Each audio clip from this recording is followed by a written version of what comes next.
right now you are seeing the concentration units of a solution. They can be named as normality, molarity, mole fraction, parts per million, and molality. So let's talk about the first definition, which is normality.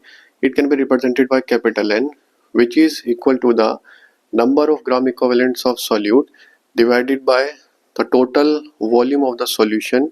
It must be taken in liters, and if you want to take it into ml, then you will have to use this formula, and where W upon E is representing the number of gram equivalents of solute, where W is the given mass of the solute, and E is equivalent weight of the solute. Now come to the second definition, which is molarity.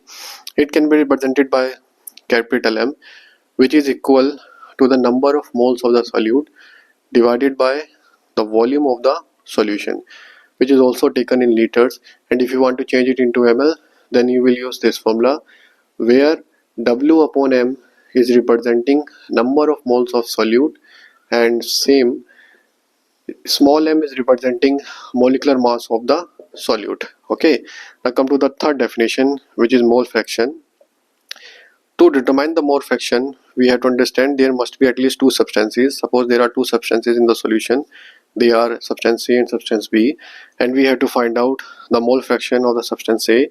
Then we will use this formula, and according to this, number of moles of the component A divided by the total moles in the solution. How we will find out the total moles in the solution?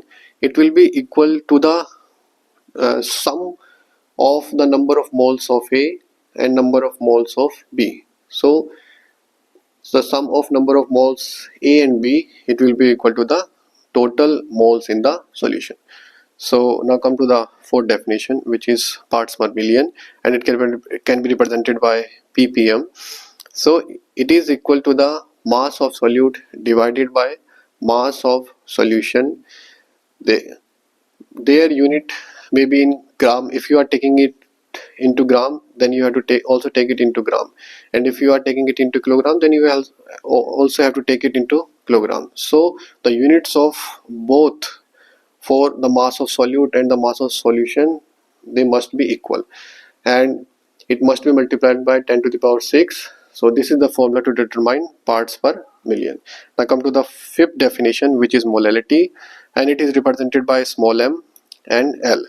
It is equal to the moles of solute divided by the total mass of the solvent, which is taken in kilogram.